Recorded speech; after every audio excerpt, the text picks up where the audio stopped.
কাঁচা আম দিয়ে আচার তৈরি করতে চাইলে এই আচারটা তৈরি করে দেখতে পারেন। এই আচারটা তৈরি করতে কোনো রকমের তেল লাগবে না, বাড়তি কোনো মশলা লাগবে না। রোদে দেওয়ার ঝামেলা ছাড়াই সারা বছর সংরক্ষণ করতে পারবেন। হ্যালো এভরিওয়ান, আসসালামু আলাইকুম। Welcome back to my channel Lucky's easy recipe. এই আচারটা তৈরি করার পরে আমের অন্য যে কোনো আচারের স্বাদকে হার মানিয়ে দিবে। এখানে আমি 1 কেজি পরিমাণ আম নিয়ে নিয়েছি। আর আমগুলোকে আমি আগে থেকে ধুয়ে পরিষ্কার করে নিয়েছি। আর আমগুলোকে অবশ্যই আগে থেকে ধুয়ে নিতে হবে। আর আম কেটে নেওয়ার পরে পরবর্তীতে আর পানি স্পর্শ দেওয়া যাবে না, তাহলে কিন্তু আচারটা অনেক দিন যাবত সংরক্ষণ করা যাবে না। এখানে আমি নাইফ দিয়ে আমগুলোকে কেটে নিচ্ছি। আপনারা চাইলে বটি দিয়েও এই কাজটি করে নিতে পারেন। প্রথমে আমি চামড়াটা ছিলে নিলাম, আর এখন এগুলোকে আমি গোল গোল করে কেটে নিব। আপনারা আপনাদের পছন্দ মতো যে কোনো সাইজ করেই কেটে নিতে পারেন, তবে দেখার সৌন্দর্যের জন্য আমি এভাবে কেটে নিচ্ছি।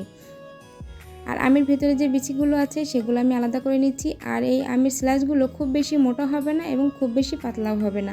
ঠিক ভিডিওতে যেভাবে দেখতে পাচ্ছেন এভাবে আমগুলোকে কেটে নিয়েছি।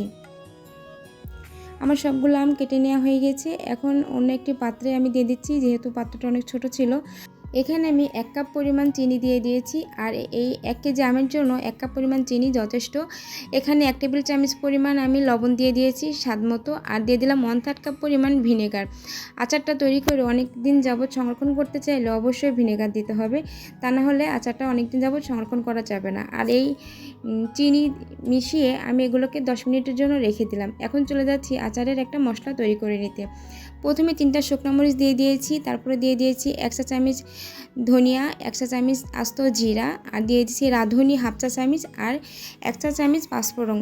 এই সব কিছু উপকরণ আমি খুব ভালোভাবে ভেজে নিব, সুন্দর একটা স্মেল বের হয়ে আসা পর্যন্ত। আর এগুলোকে আমি ব্লেন্ড করে নিচ্ছি, একদম মিহি করে নিব না, আস্তে আস্তে থাকবে, কিছুটা ভাঙা ভাঙা, এতে করে আচারের টেস্টটা অনেক ভালো আসবে। আর এদিকে আমি আগে থেকে যে চিনি মিশিয়ে রেখেছি আমটা, সেটা কিন্তু চিনিটা গলে পানি বের হয়ে আসছে।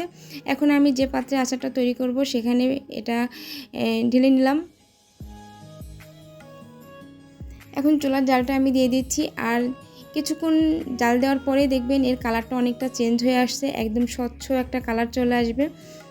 আর এখানে সুন্দর একটা কালারের আসার জন্য আমি এখানে একটু মরিচের গুঁড়া আর একটু ধনিয়া গুঁড়া দিয়ে দিচ্ছি 1/2 চা চামচ মতো করে, একদম সামান্য দিয়ে দিয়েছি যেন সুন্দর একটা কালার আসে এই জন্য। আর একটু স্পাইসি হয়, টক মিষ্টি ঝাল একটা সুন্দর একটা কম্বিনেশন হবে এই জন্য। যে মশলাটা তৈরি করে আমি আধ ভাঙা করে রেখেছিলাম সেখান থেকে আমি 1.5 চা চামচ গুঁড়া দিয়ে দিলাম এখানে।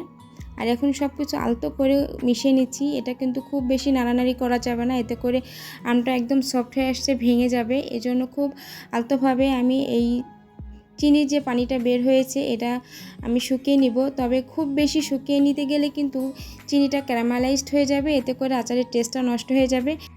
আচারের ঘনত্বটা যখন ঠিক এ পর্যায়ে আসবে আমি এখানেই চুলাটা বন্ধ করে দিব। পরবর্তীতে যখন এটা ঠান্ডা হয়ে যাবে তখন অনেকটা শুকিয়ে যাবে। এই দেখুন আমার আচারটা তৈরি হয়ে গেছে। আর এখানে যে রসটা ছিল চিনির শিরা, সেটা কিন্তু একদম আচারের সঙ্গে মিশে গিয়েছে।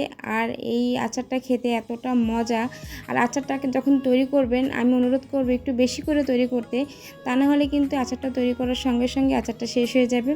কারণ এটা বাচ্চারা খুব বেশি পছন্দ করবে, যেহেতু এটা স্পাইসিটা কম, মিষ্টিটা একটু বেশি, এতে করে বাচ্চারা খুব বেশি পছন্দ করবে। এই তো তৈরি হয়ে গেল রোদে দেওয়ার ঝামেলা ছাড়াই দারুণ স্বাদের আমের আচার।